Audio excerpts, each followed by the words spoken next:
Hello students, पढ़ाकू में आपका स्वागत है। मैं हूं चक्रधर और आज हम पढ़ेंगे प्लांट्स में होने वाले न्यूट्रिशन प्रोसेस को। तो क्या हम सब तैयार हैं? चलो शुरू करते हैं। प्लांट्स अपना न्यूट्रिशन किस प्रकार से करते हैं? प्लांट्स में ऑटोट्रॉफिक मोड के द्वारा न्यूट्रिशन होता है। इसके अंतर्गत प्लांट्स अपना भोजन स्वयं बनाते हैं, इसलिए उन्हें ऑटोट्रॉफ्स कहते हैं। ऑटोट्रॉफ्स अपना भोजन स्वयं बनाते हैं। और ये ऑटोट्रॉफ्स कौन है? ये है ग्रीन प्लांट्स। और ये प्लांट्स अपना भोजन फोटोसिंथेसिस प्रक्रिया से बनाते हैं। प्लांट्स फोटोसिंथेसिस प्रक्रिया के दौरान कुछ चीजें बाहर से लेती हैं, जैसे कार्बन डाइऑक्साइड। कुछ चीजें प्लांट्स के अंदर होती हैं, जैसे वाटर, जो लीव्स में होती है। फोटोसिंथेसिस प्रक्रिया में कार्बन डाइऑक्साइड और वाटर को स्टोर्ड फॉर्म ऑफ एनर्जी में बदल दिया जाता है, वह है ग्लूकोज।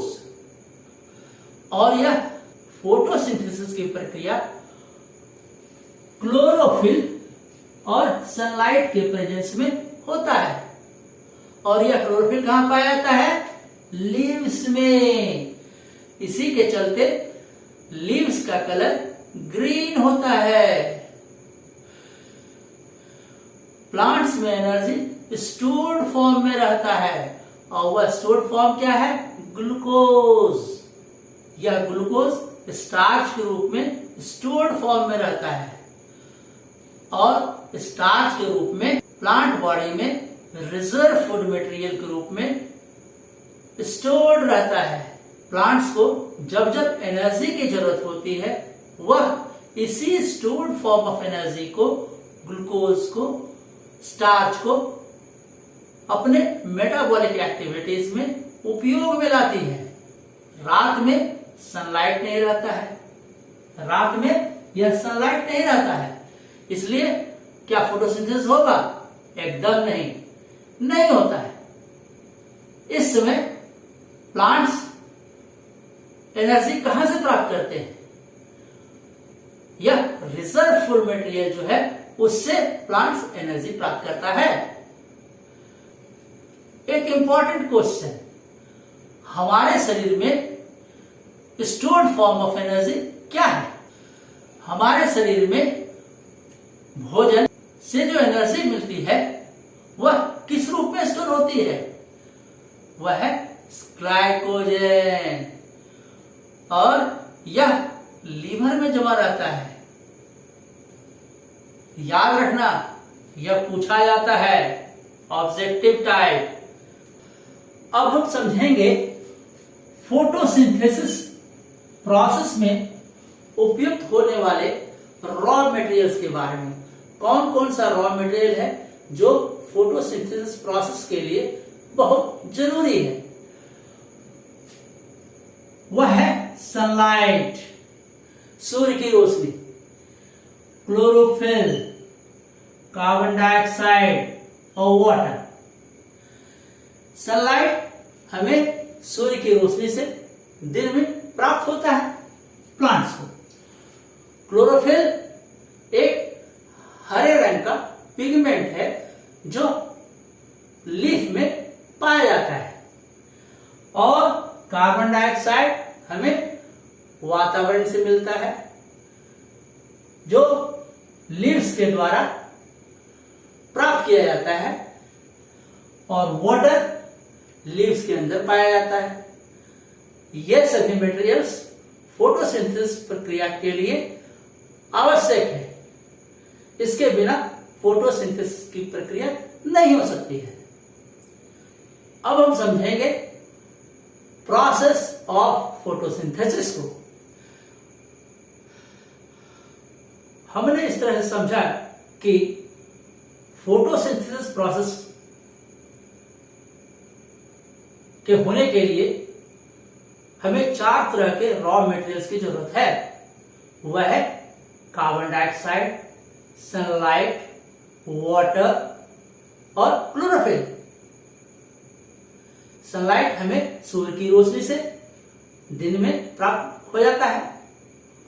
वाटर लीव्स में पाया जाता है। क्लोरोफिल एक ग्रीन कलर का पिगमेंट है जो क्लोरोप्लास्ट में पाया जाता है। ये क्लोरोप्लास्ट क्या है बच्चों? यह है सेल ऑर्गेनेल। सेल ऑर्गेनेल जो लीव्स के सेल्स में पाया जाता है।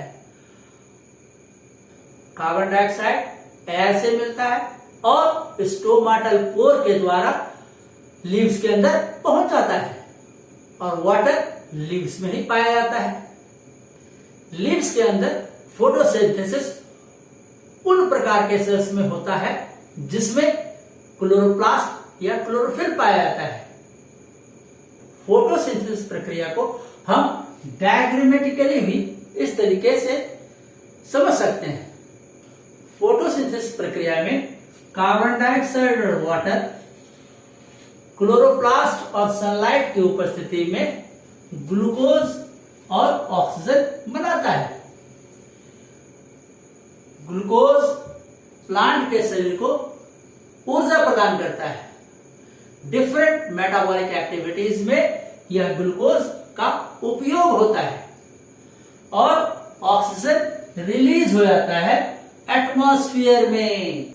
इसको हम इस तरीके से समझ सकते हैं, सनलाइट लीफ के ऊपर पड़ा, यह एब्जॉर्ब हो गया और लीव्स में क्लोरोप्लास्ट पाया जाता है। कार्बन डाइऑक्साइड और वाटर फोटोसिंथेसिस प्रक्रिया में यह जुड़ जाता है और एक मॉलिक्यूल ग्लूकोज बनाता है और ऑक्सीजन रिलीज हो जाता है। ऑक्सीजन स्टोमाटा के द्वारा बाहर निकल जाता है, यानी इस तरह से कार्बन डाइऑक्साइड लिया जाता है और ऑक्सीजन रिलीज हो जाता है। यह है प्रोसेस ऑफ फोटोसिंथेसिस। इस तरीके से हम फोटोसिंथेसिस प्रक्रिया को, प्रोसेस को डायग्रामेटिकली रिप्रेजेंट कर सकते हैं। फोटोसिंथेसिस की प्रक्रिया में 3 स्टेप्स होते हैं और पहला स्टेप क्या है? Absorption of light energy. सूर्य की रोशनी को एब्जॉर्ब करना, और ये कौन करता है? लीव्स। लीव्स में क्या पाया जाता है? क्लोरोफिल। यह पिगमेंट है जो क्लोरोप्लास्ट में पाया जाता है। इसी के चलते लीव्स ग्रीन इन कलर होते हैं। लीव्स सनलाइट को एब्जॉर्ब करता है। दूसरा प्रोसेस है conversion of light energy into chemical energy. अब देखो यहां पर फोटोसिंथेसिस प्रक्रिया में सनलाइट कहां पड़ रहा है? लीव्स पर। और यह लीव्स पर पड़ने पर क्या होता है? कार्बन डाइऑक्साइड और वाटर ये दोनों मिल जाते हैं और बनाते हैं ग्लूकोज को और ऑक्सीजन रिलीज होता है। इस तरह से हम देखते हैं कि light energy is trapped and it is utilised in combining this carbon dioxide and water and formation of glucose molecule. तीसरा स्टेप है reduction of carbon dioxide. Carbon dioxide यह रिड्यूस हो जाता है, यानी ऑक्सीजन यह ब्रेक हो जाता है। कार्बन डाइऑक्साइड ऑक्सीजन ब्रेक हो जाता है, ऑक्सीजन रिलीज हो जाता है, कार्बन डाइऑक्साइड रिड्यूस कर जाता है और इसका मतलब क्या हुआ कि ऑक्सीजन इससे टूटकर अलग हो जाता है। देख रहे हो कार्बन डाइऑक्साइड ऑक्सीजन टूट गया, 6O2 टूट गया, निकल गया बाहर और कार्बन हाइड्रोजन और ऑक्सीजन ये मिलके बनाते हैं ग्लूकोज।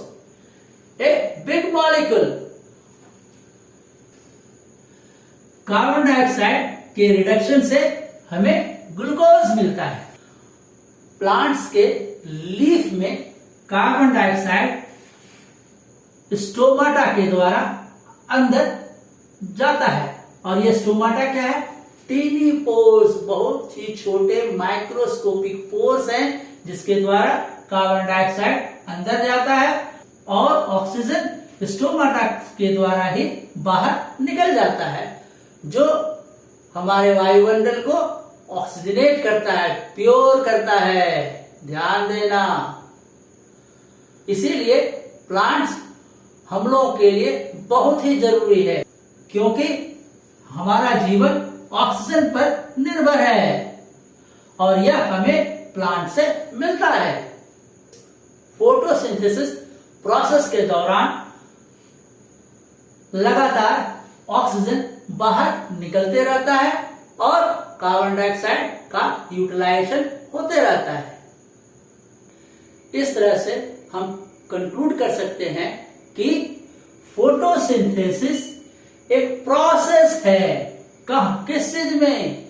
ग्रीन प्लांट्स में और कुछ ऑर्गेनिजम्स में, जिसके अंतर्गत कार्बन डाइऑक्साइड और वाटर इसको कन्वर्ट करते हैं फूड में इन प्रेजेंस ऑफ सनलाइट और ऑक्सीजन को रिलीज करते हैं। और यह दूसरा ऑर्गेनिज्म कौन है? याद है, हम लोगों ने पढ़ा था न्यूट्रिशन इन प्रोटोजोआ, जिसमें हमने यूग्लिना के बारे में पढ़ा था। यूनिसेलुलर ऑर्गेनिज्म यूग्लिना, उसके अंदर क्लोरोप्लास्ट पाया जाता है और उसी क्लोरोप्लास्ट के चलते यूग्लिना में फोटोसिंथेसिस होता है। समझे? याद रखना, यह इंपॉर्टेंट है। कौन सा यूनिसेलुलर ऑर्गेनिज्म है जिसमें फोटोसिंथेसिस होता है? वह है यूग्लिना। यह फोटोसिंथेसिस प्रोसेस एक एनाबॉलिक प्रोसेस है, मतलब इसमें दो मॉलिक्यूल्स मिलते हैं और एक मॉलिक्यूल, बड़ा मॉलिक्यूल बनता है, यानी यह बनने की प्रक्रिया है। इसमें कुछ चीज का सिंथेसिस होता है। फोटोसिंथेसिस प्रक्रिया से एटमॉस्फेयर प्यूरिफाइज होता है। कैसे?